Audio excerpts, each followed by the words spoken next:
Hello guys, welcome back to my channel. And today we're going to be doing things a little bit differently. I'm going to be comparing both Silent Hill F and Silent Hill 2 Remake. Which one is better? Based on G-Man Live's review video on YouTube. Let's get into it. Like and subscribe to the channel. Like and share this video on YouTube. Let's go. Also, really quickly, I am wearing my Child's Play. I think it's either one or two Chucky t-shirt from Hot Topic. They are, at the time of this video, 1025, Hot Topic is having a sale of like 15 to 25% off certain tees, so get yours while it is on sale. There being the upcoming and questionable looking Return to Silent Hill movie not too far off, along with the standalone title, the short message released as well. Now there's another game. Yeah, I never got to play Short Message, to be honest. I think that's the girl that was like bullied or something in school. And I think one of her friends did off herself. So yeah. To add to that list was Silent Hill F, a new entry that Konami are even calling Mainline, developed by Taiwanese devs Neobards Entertainment. This thing's been out for a few days now, and every man and their dog seems to be singing its high praises, with it even scoring in the high 80s on Metacritic and having a very positive rating on Steam.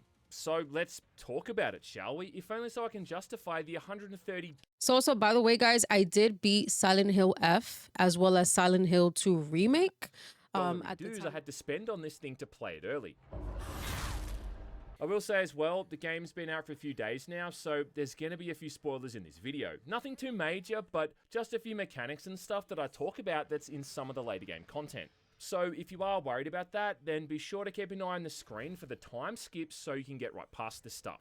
You got that? Bruh, what the hell? That was too funny.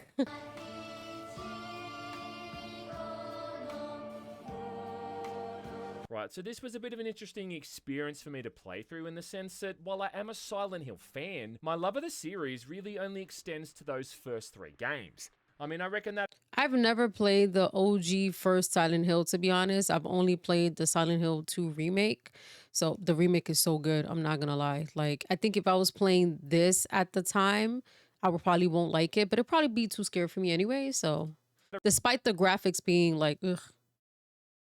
original trilogy is pretty much perfect, and everything else that came after it I consider to be mostly pointless and unnecessary. So going into this, I had practically zero expectations, neither high or low. And it is interesting right off the bat how it doesn't really have anything to do with the other games. You know, the one set in the town that the whole series is named after. Instead, it's set in a fictional Japanese village in the 1960s, with the only real element connecting everything together being that there's lots of fog. Weird things happen and you kill monsters with a metal pipe. Oh yeah, and at one point you go to a high school. And speaking of, the protagonist is one of the students, a 15-year-old girl named Hinako, who, along with her friends Shu, Rinko, and Sakuko, find themselves trying to get out of town once the place is engulfed by that very familiar-looking mysterious fog, along with the weird growth that seems to bring all these horrible creatures along with it. And apart from that, there are some very thematic elements as well, reminiscent of the older games, in the sense that at the center of all of this is themes of pain, trauma, and emotional abuse, along with allusions towards drug use. Hanako's parents are also shown to be pretty toxic. I mean, her father is a nasty drunk, for instance, having lost all of his savings in a restaurant venture. And then the mum is completely apathetic in regards to how the dad treats her. So for some reason, before I even started Silent Hill F, just like I thought that the story was going to revolve this girl offing herself because of the emotional trauma and stress that she had from her family. But it's totally different. It's totally opposite until I actually read what the story was about this game. So it's pretty interesting.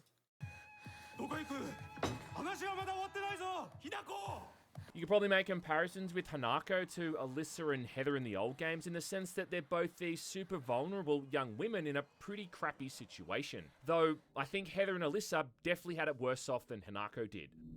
No, not again. Either way though, my point is that she works pretty well as a protagonist. And it's a scientific fact that some of the best survival horror titles have women as the main characters. Yeah. What I do have an issue with, though, is how this thing tackles that concept of the other world or that spirit realm that seems to run parallel to the events in the real world. because this time it tackles it a whole lot differently, in that it's more or less a completely disconnected place from reality. In all of the other games, it was Yeah, like while you're playing, for those of you who haven't played Silent Hill, like you're in the town with the fog, and then you're also in a spirit realm. It's not like when you're playing Silent Hill 2 remake, how you are basically in the same town, but like when the fog comes in, it kind of reverses it. So it's like a mirror of the town that you're in. But in Silent Hill F, it's like you go to like a spirit realm and then you come back to the town with the fog. It's like, I mean, it's interesting. It's pretty cool. I'm not saying it's bad. It's pretty good.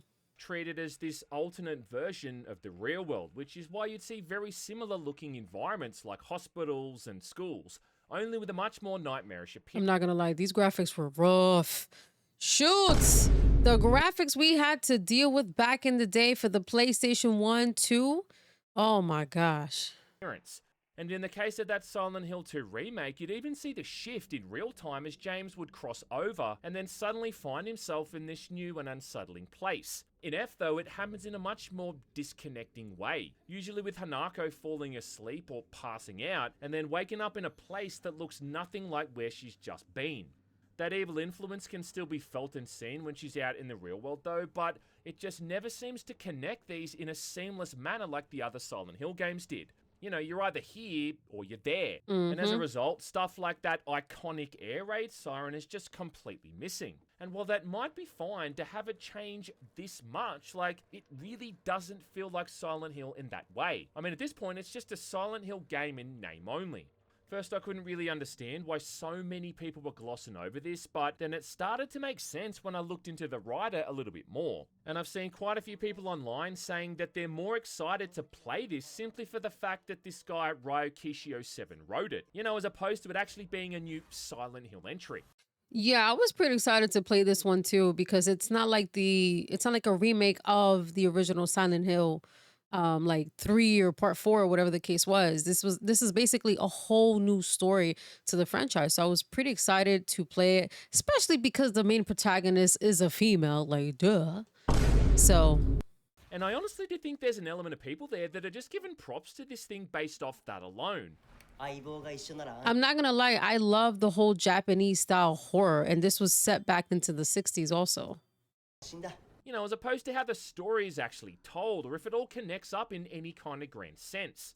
Also, maybe the fact that it's Japanese, and there does seem to be a tendency for a lot of people to just praise this kind of offbeat storytelling by default. And yeah, look, I do get it, and in the game's defense, visually and thematically, there's some interesting and bizarre moments here that we've never seen in this series before.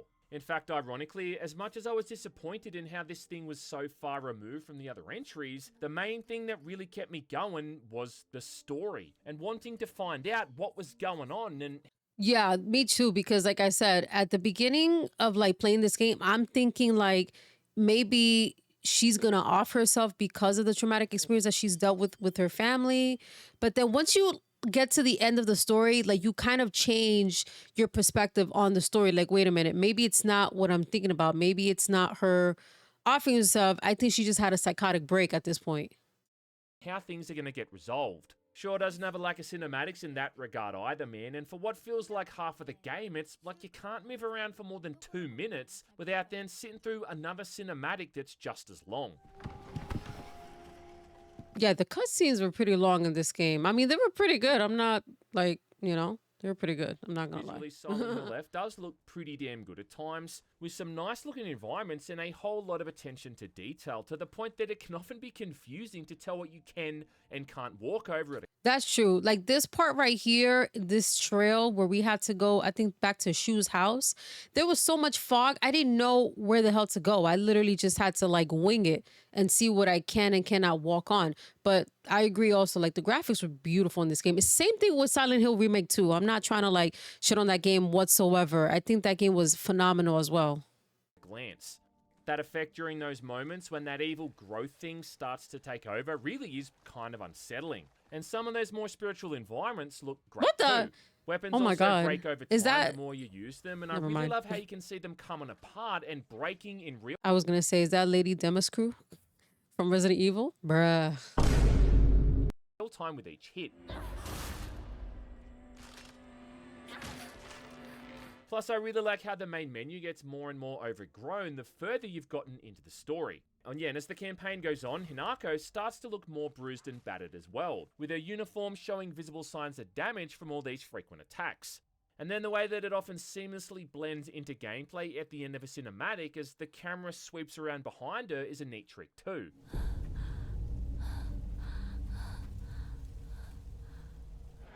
Not bad at all. No, it really feels Yeah, the camera being sweet behind the character, it has been done in so many games, like especially like Last of Us 2. Like every time there's like the end of a cutscene, the camera will sway behind the character to kind of make the character say, "Hey, now you have to play." Like end of cutscene. So it's pretty cool though.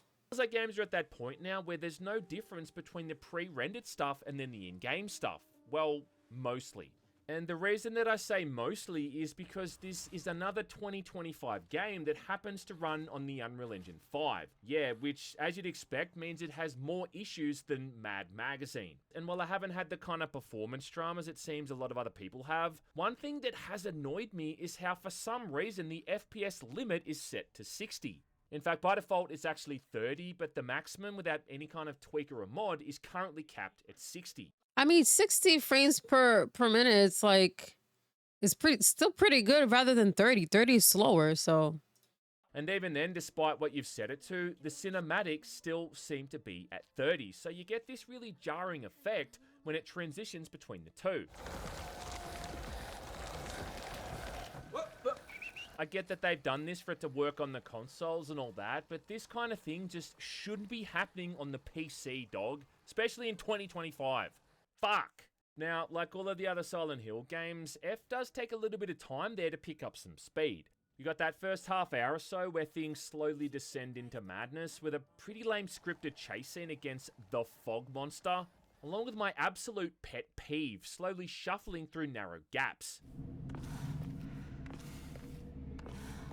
I didn't find that annoying though. But It before was too alright. long, you start coming up against these mannequin and scarecrow-looking enemies that form up the vast majority of the hostiles you're going to face for the next 12 or so hours, along with another one that's more or less the licker from Oh my Resident Evil, God. only reacting to the sound you make. Man, these things, oh my gosh. For those of you who have a fear of holes, my bad. Sorry.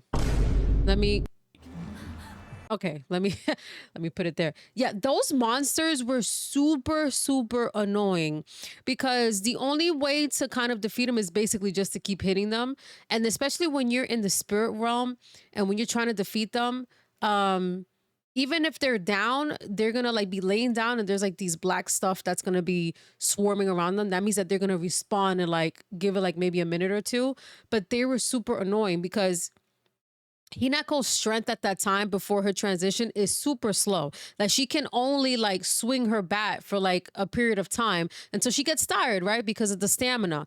And so I will have to continue to back up and like, go around the monster. And then there's like a different version of that monster when you go back into town where I think it has like either fire in its mouth or in its head or something, and it'll start spitting fire at you and whatever. And they're a little bit faster where they like jump on you and then they just start attacking you and stuff. It's just really annoying. Those are the monsters that I hate in this game. But the mannequins and stuff, there's another monster that's like a big blob that basically gives birth to like other mannequins. That one was annoying too. But this monster in particular was just super annoying, especially when Hinako hasn't even transformed yet. It was annoying. After you spend a fair bit of time in the apparent real world trying to get out of town with your friends is around the point where Hinako passes out and then wakes up in F's version of the other world, where her only guide is a mysterious dude wearing a fox mask. 清めの水が少し強すぎたのかもしれない。 Now, instead of using metal pipes and crowbars, you've got more traditional Japanese weapons like a kaiken and a naginata. And then from that point on, you're constantly going back and forth between both of That naginata was pretty good, but the only thing is that it really cuts into your stamina a lot. these settings. That's why I only like to use a naginata against like boss fights. She also does have like a short knife that you can actually use to attack enemies and stuff, so. Where the real world situation's focusing on Hinako and her buddies, and then the other ones which are far more metaphorical. There are other weapons that you also guys can like find in the game. I think there's like a sledgehammer, obviously the pipe that she has in her hand. I think a crane. I don't know what the hell that shit is called, but it's that thing that you can like open up cars and stuff. Um, and I think that's I think there's some. No, you can also like kitchen knives you can find also. I think scissors. I'm not sure, but I know a kitchen knife also you can find. Relying heavily on symbolism and other ambiguous storytelling elements, trying to give us a bit more backstory and explaining the real relationships she's got with her family and friends, none of which really seem all that healthy. The main thing connecting both of these, though, is that none of them really feel all that scary. And while I know that a big part of the horror in these games is the implied and the stuff you don't see, F just never really felt like it was conjuring up those same feelings of dread or despair.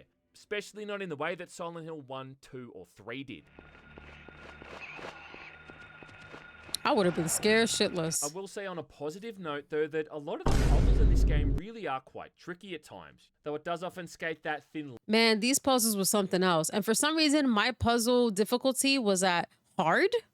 And I think I'm still trying to figure it out. I don't know if the puzzle difficulty was based on the uniform that you use on Hinako, because I used the pink one the whole entire game.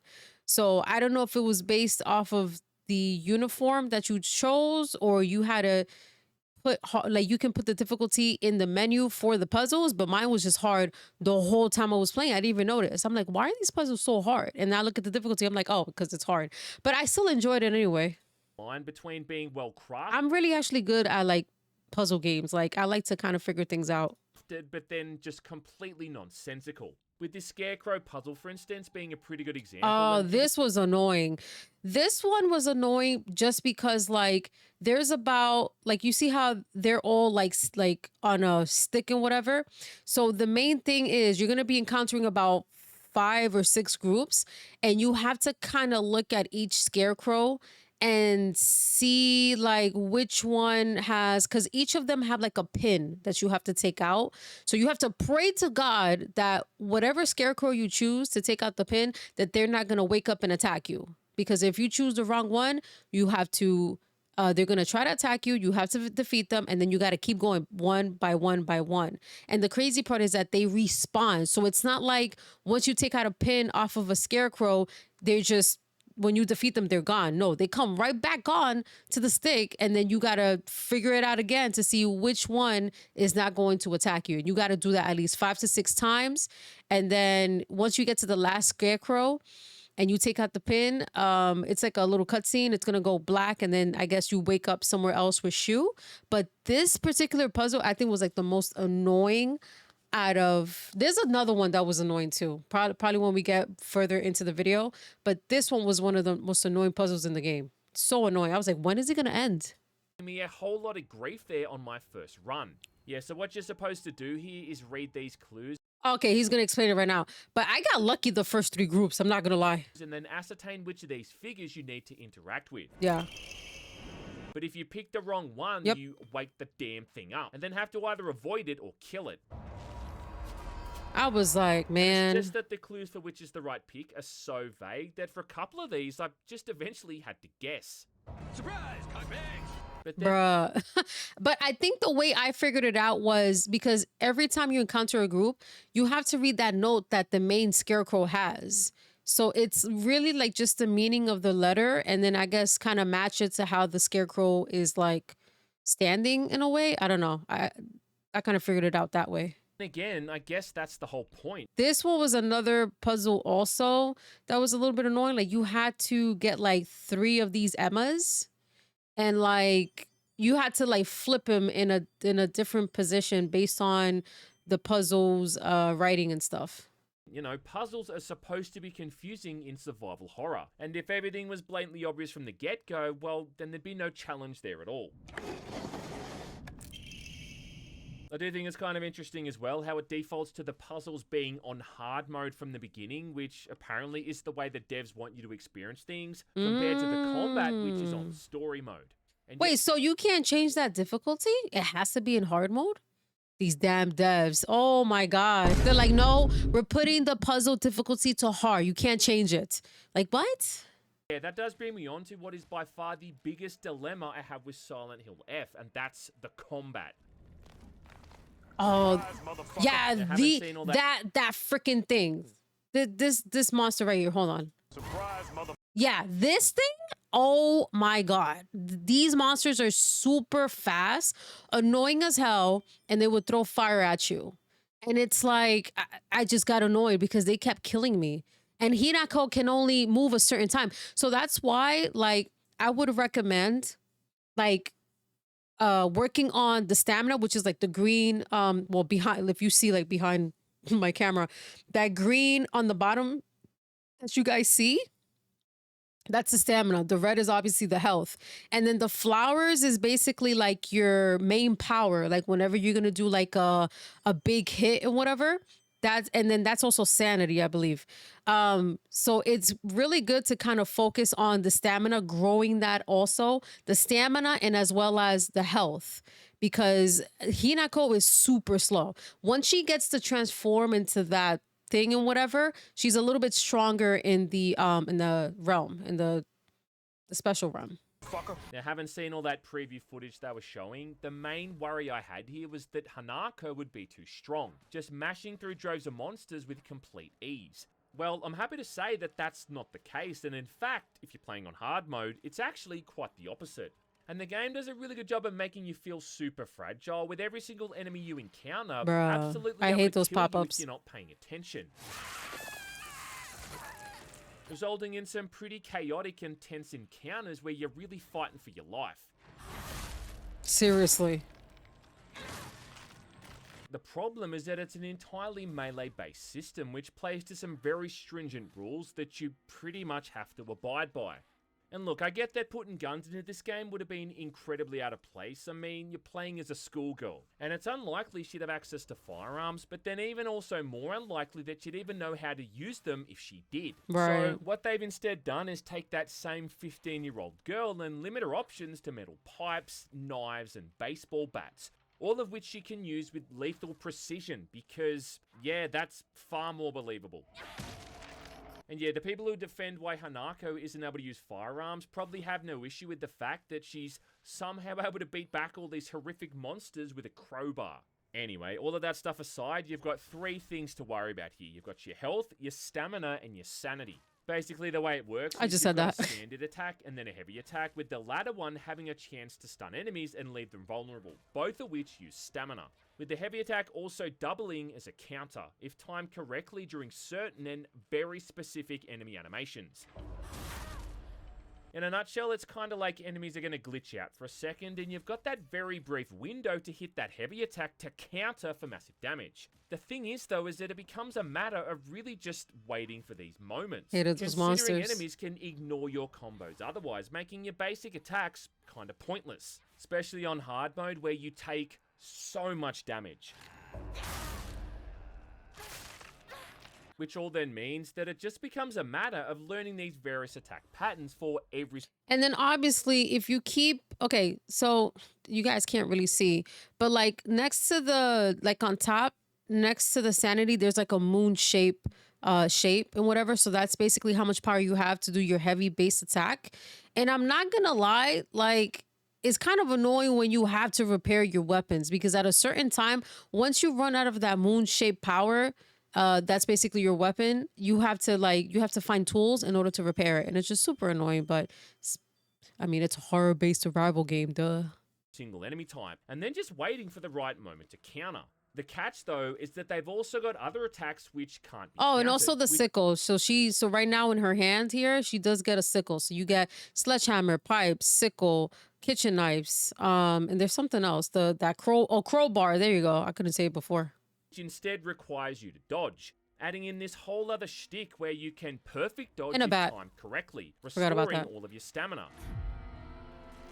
Yeah, you even get I'm not this... gonna lie. I love the fact that when we block, like before they, I mean, not block, when we can move away swiftly before they even attack. I love that. slow motion effect when you pull this off. Basically because, yeah, it seems dodge. every It's a game nice these dodge. days has to have this feature. And it does kind of remove that whole horror aspect to the survival horror thing, considering once you get the hang of this stuff, you can take out most of the enemies pretty easily. But more than that, it just feels like more of an action game now than anything else.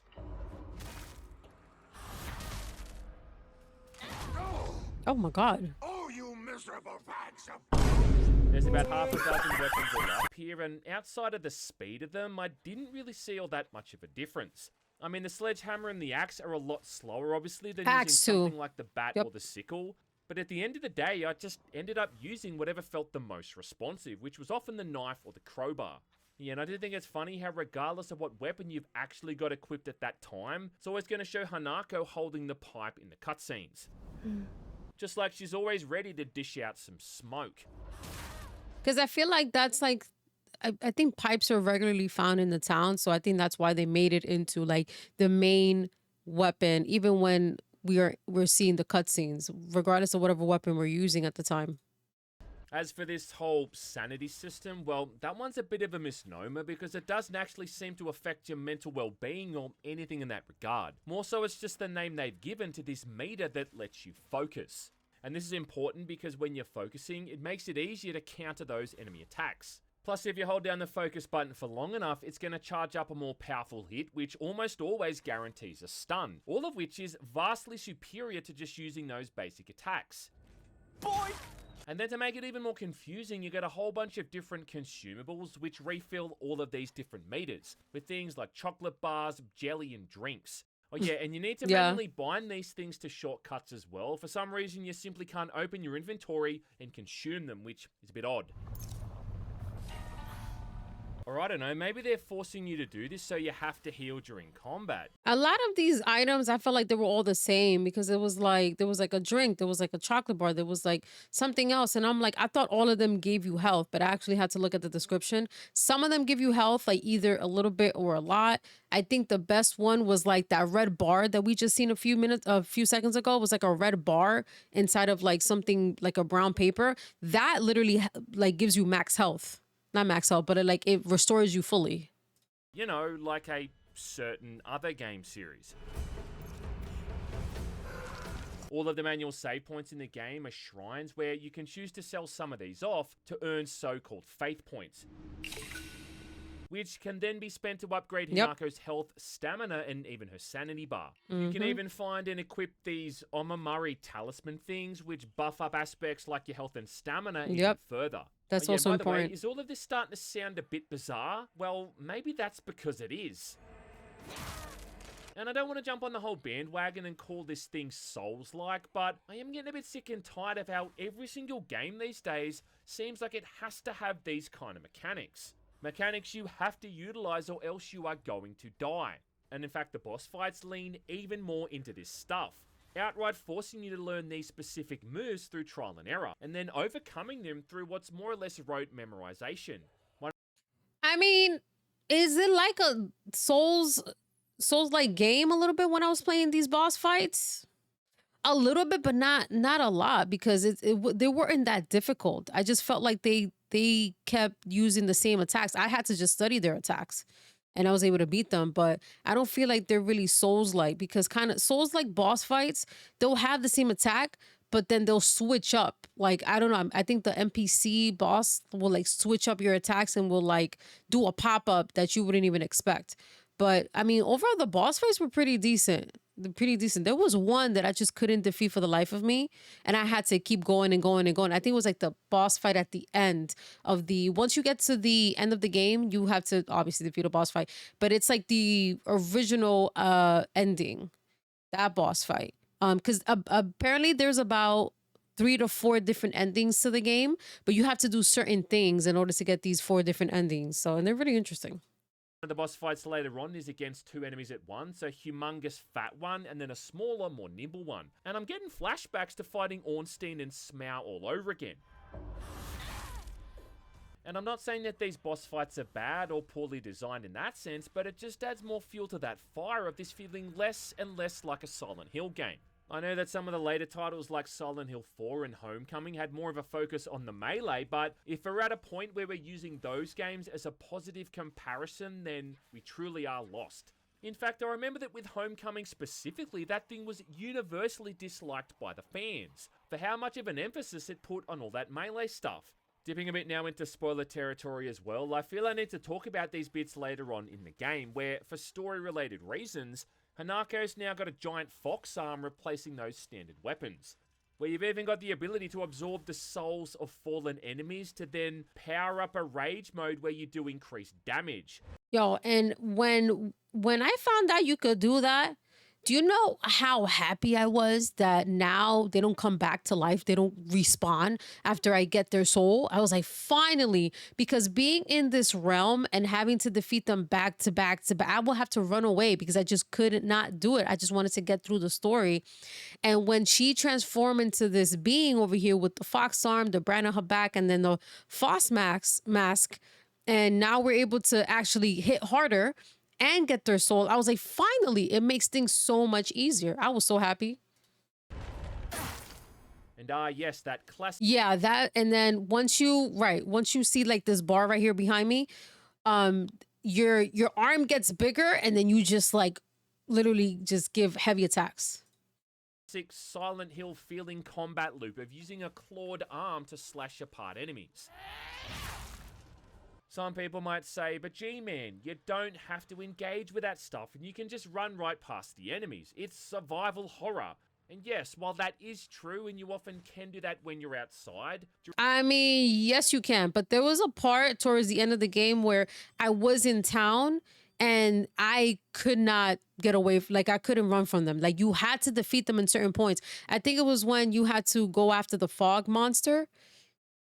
There's about like maybe 2 parts of it that you had to defeat the enemies around you, and then you can proceed to the path to go after the fog master, because I could not for the life of me run away. Like, all the X's were blocked. During certain other areas, you're outright forced into combat.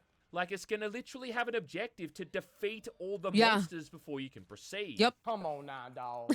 There's that enemy I mentioned earlier that can detect the sounds you make, kind of like the lickers in Resident Evil. But the amount of times you're actually able to avoid these things by being stealthy, I think you can count on one hand. Most of the time, they're immediately hostile, and it seems impossible to actually lose them. And yes, I'm sure that people are going to post speed runs where they dodge every single enemy in the game and all that stuff, which is fine, but I'm not talking about that. I'm talking about someone playing this for the first or second time, where you're simply not going to be able to do any of that stuff or even know about it. In fact, the last hour or so of the game is almost entirely comprised of combat-focused areas. It doesn't add in anything new or interesting, it just puts you into this constant combat loop against the same enemies you've been fighting for the past 10 hours.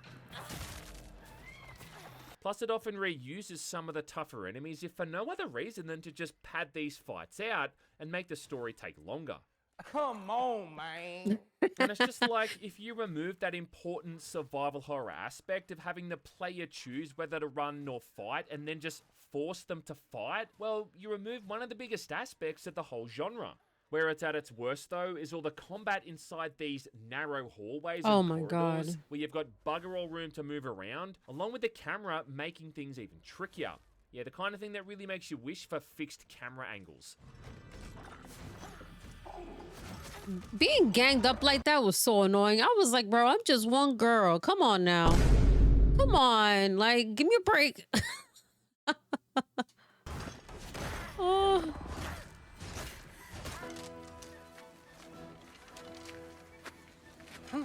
I don't know, I guess on a positive side, at least we've got the most obnoxious hit stop I think I've ever seen in a video game. Bro,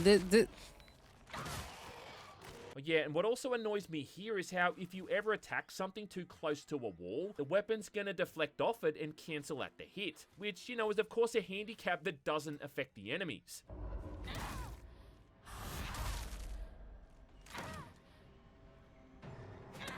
wow, I would have been pissed off. This tendency to do That's a never grab happened to me, attack though. where they latch onto you and knock off a sizable chunk of your health bar. And I've lost count the amount of times that this has happened from around a corner or a nearby doorway where I pretty much couldn't do anything but eat my own shit. I remember that. That was so annoying. The solution to that, I guess, is you should be looking around every single corner, but do you Freaking really want to play crannies. the entire game doing that?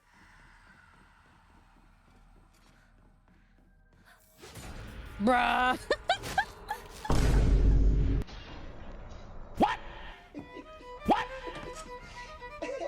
If nothing else, at least on New Game Plus mode, you're likely to know that this stuff is coming, most of the time. Yeah, And it because is you true already that played the F really game. does improve over time with repeat playthroughs because, like a lot of the other games in the series, when you unlock something or get an upgrade, it carries over. In fact, there's even again multiple endings in there as well, with the player able to access different routes based on their actions. I actually like it too, how if you try to skip a cinematic in New Game Plus mode that has new content you've not seen before, it outright lets you know, which is a really handy feature that saves you having to rewatch stuff you've already seen. Plus, I like the Oh, way that's that it cool. changes around a few mechanics. Like, for instance, you get that fox something a lot earlier on than you did in the first run, outright letting you skip over some huge sections from those more tedious areas. But to be honest, I'm really not all that interested, and I gotta say that Silent Hill Left, it just didn't grab me the way some of the other titles did. 悪い夢にうなされていたかな。 It all kind of reminds me of the same experience I had with Alan Wake 2, where I went into that thing and had my own personal experience with it, which I thought was largely lackluster. Only I did play Alan Wake Part 1 and Part 2. Obviously, Part 2 was way better, but I do see the similarities between Silent Hill F and Alan Wake. Because with Alan Wake, it was more of his stories haunting him, and like everything will fog up, and it's like you're basically fighting zombies and stuff, and they come out of nowhere, just like Silent Hill F with the fog here, either in the spirit realm or in town. So I do see the comparison between the two. That's actually a pretty good comparison. to then go online and see everyone else dick riding it into oblivion, making me wonder if I'd played the same thing they did, which is known for some specific key elements and plot devices, and then you essentially rework or remove almost all of them, then it just makes me kind of wonder why they'd name it after that series to begin with. And I think the reason this has all been done is just to appeal to brand recognition, which, knowing Konami, is the most logical reason. I mean, for instance, while there's definitely good reasons for why they remade MGS3 before MGS1, Oh what my is also god. absolutely This game was phenomenal. I've never played none of the Metal Gear Solid ones back in the days, but this remake was really good. They literally like every crook and crannies that you had to look into here and all the special like camel outfits, they literally brought it into this one. a big component is that they know it's the most popular game in the series, and therefore the safest one they could have remade. Pretty good. You know, for the exact same reason they chose to remake Silent Hill 2 over Silent Hill 1. Recent events, though, that remake included, have made me realise that most Silent Hill fans don't really care all that much about what they're actually playing, as long as it's just got Silent Hill in the title. And that's fine. Look, at the end of the day, I don't give a shit if people like something more than I do. I guess I just wish the game named Silent Hill had, you know, more Silent Hill stuff in it, along with not requiring me to perfect dodge and parry my way through an entire underworld of hideous monsters. I mean, I kind of disagree. I mean, this game, I mean, it is titled Silent Hill, but it has a lot of elements of the Silent Hill, obviously. Like, obviously, the main character is not in the best state of mind, right? She is seeing these monsters because every monster represents of what her feelings are, what she went through and everything. So it's kind of like the same thing as Silent Hill 2 remake, where James has to go into this town and find his wife, and then he starts seeing these monsters, the fog, and he has to go through all these things just to try to find his wife. So there is a lot of elements of Silent Hill in this game. I kind of disagree with him, but I mean, everybody has their own opinion. Like, I'm not here to like debate or anything, but everybody has their own opinion. So I will give it props in one way, though, in that it's still better than Silent Hill 4. oh, is that it? Oh, that was it. Okay. Because I was like, what is that? All right, guys. So this was like, I feel like this was longer than like 23 minutes and stuff. But yeah. Overall, which game is better? Is it Silent Hill F or Silent Hill 2 Remake? I know we didn't do a lot of comparison with Silent Hill 2 Remake in this video. He kind of just put a little bit of context into it. But in my opinion, I think that both games are good, right? Because Silent Hill 2 Remake is basically a remake of Silent Hill 2 from back in the days, right? From the first video game that came out. Silent Hill F is basically a brand new story. The main protagonist is a 15-year-old schoolgirl, right? And like I was saying in the beginning of the video, I thought this whole thing was because she off herself because of what she went through. Come to find out, this whole, like, you see how she's seeing all these hallucinations, this fog, she's in the spirit realm, and the same thing goes like when she's in town. She's basically going through a psychotic break because of the traumatic experience that she's dealt with her family. Her father was a drunk. He drinks his life away because he's depressed. Apparently, I think either his friend or his brother had run away with all his money that he was trying to invest into like a business or something like that. And so how does he deal with let me just kind of go over here. How does he like deal with, you know, this whole depression is through drinking. And then her mother, basically, you know, the wife of Hinako's father, and she has to deal with his drinking. She has to deal with all the rudeness that he gives her, right? So Hinako experiencing that and, you know, being traumatized by that, the way that her father would treat her, you know, and then apparently one of her friends had given her some pills in order to kind of calm her down, but her friend didn't think that it was going to take her into a psychotic break. At the same time, I think her parents forced her into a culture marriage as well that she did not want to get into. So her feelings of like leaving her family alone, getting into a marriage with somebody that she doesn't know, and then leaving her life behind, her friends, her family, and everything else. This is why she's experiencing these hallucinations of seeing these monsters, of going through, you know, seeing the fog in the town, killing all these monsters, going to the spirit realm. And I think the fox guy represents, I think, the guy that she's going to marry in real life. Because, I mean, this is spoiler alert, but like those who already finished the game, at the end of the game, obviously you hear like a police, about like maybe 2 to 3 police officers or detectives say that there is a female suspect and that has, you know, killed like maybe 2 males or something like that with like maybe a knife or something in her wedding dress. So to me, that's kind of like, okay, so she went into a psychotic break because she didn't want to get married. She didn't want to end up like her mom.